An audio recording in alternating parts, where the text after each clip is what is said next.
ഈ നാട്ടിലെ പൗരന്മാരെ നിർദാക്ഷിണ്യം കൊള്ളയടിച്ചിരുന്ന ഒരു നികുതി കുറച്ചിട്ടുണ്ട്.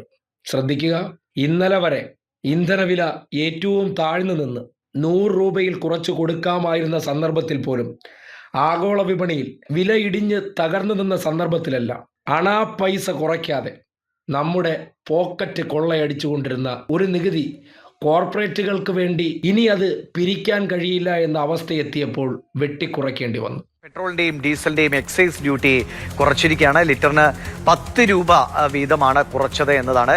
അമേരിക്ക ഇറാൻ യുദ്ധത്തിന്റെ പശ്ചാത്തലത്തിൽ പശ്ചിമേഷ്യയിൽ നിന്ന് ക്രൂഡ് ഓയിലിന്റെ വരവ് വളരെ കുറഞ്ഞിരുന്നു. ഈ പല എണ്ണ കമ്പനികളും ക്രൂഡ് ഓയിലിന്റെ വില രാജ്യാന്തര തലത്തിൽ തന്നെ $100 പുറത്ത് ഒരു ബാരലിന് വിലയാകുന്ന പശ്ചാത്തലത്തിൽ ഈ വില വർധനവ് അനിവാര്യമാകുന്ന ഒരു സാഹചര്യമായിരുന്നു ഉണ്ടായിരുന്നത്. ഇതിന്റെ പശ്ചാത്തലത്തിലാണ് കേന്ദ്ര സർക്കാരിന്റെ ഭാഗത്ത് നിന്ന് ശക്തമായ ഇടപെടൽ ഇപ്പോൾ ഉണ്ടായിരിക്കുന്നത്. അതിലേറ്റവും പ്രധാനപ്പെട്ടത് ഈ പെട്രോളിന്റെയും ഡീസലിന്റെയും എക്സൈസ് ഡ്യൂട്ടിയിൽ കുറവ് വരുത്തുക എന്നതാണ്.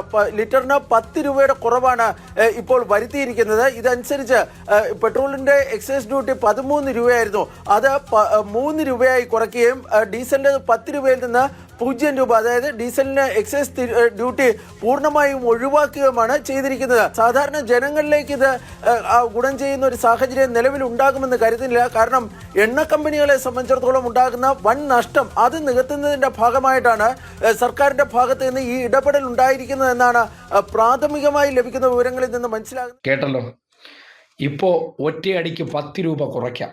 പശ്ചിമേഷ്യയിലെ സംഘർഷാവസ്ഥ, ഇന്ധനവില ഗണ്യമായി വർദ്ധിക്കുകയാണ്. അപ്പോൾ കോർപ്പറേറ്റുകൾക്ക് വേണ്ടി ഇനിയും ആ പിരിവടിച്ചുകൊണ്ടിരുന്നാൽ വില കുതിച്ചു കയറും. അപ്പോൾ കൊള്ളയടിച്ചുകൊണ്ടിരുന്ന നികുതിപ്പണം അത് ഒഴിവാക്കി കൊടുക്കാം.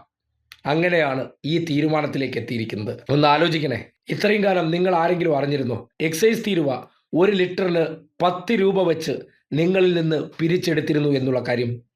ഏതെങ്കിലും മാധ്യമങ്ങൾ നിങ്ങളുടെ ശ്രദ്ധയിൽ കൊണ്ടുവന്നിരുന്നോ? ഇല്ലല്ലോ. ഇങ്ങനെ പിരിച്ചെടുത്ത പണം എന്ത് ചെയ്തു? തിരിച്ച് ഏതെങ്കിലും തരത്തിൽ നമ്മുടെ പോക്കറ്റിലേക്ക് വന്നിട്ടുണ്ടോ? ഇല്ല.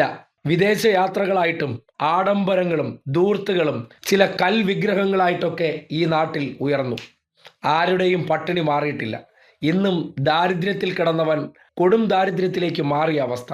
അങ്ങനെയുള്ള നാട്ടിൽ മാധ്യമങ്ങളെ കൂടി കൂട്ടുപിടിച്ചുകൊണ്ട് സത്യമറിയിക്കാതെ ആഗോള വിപണിയിൽ ഇന്ധനത്തിന് തറവിലയായ സന്ദർഭത്തിൽ പോലും ഈ 10 രൂപ നമ്മളെ പിഴിഞ്ഞത് എന്തിനാണെന്ന് ഇപ്പോഴെങ്കിലും ചോദിക്കണ്ടേ?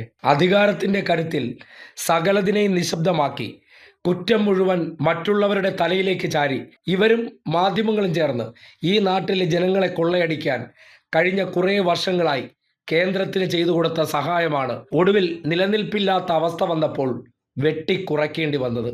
ഇനിയും തുടർന്നാൽ ജനരോഷം ഇരച്ചു കയറുമെന്ന് തിരിച്ചറിഞ്ഞപ്പോൾ നിർവാഹമില്ലാതെ ആ കോർപ്പറേറ്റുകൾക്ക് വേണ്ടിയുള്ള എക്സൈസ് തീരുവ ഒടുവിൽ കുറച്ചിരിക്കുന്നു. നാട് ഈ കള്ളക്കളി കാണണം, ഈ നികുതിക്കൊള്ള തിരിച്ചറിയണം. എന്തുകൊണ്ട് ഇത്രയും കാലം ഇത് കുറച്ചില്ല എന്ന ചോദ്യം ഉയർത്തേണ്ട സന്ദർഭം കൂടിയാണ്.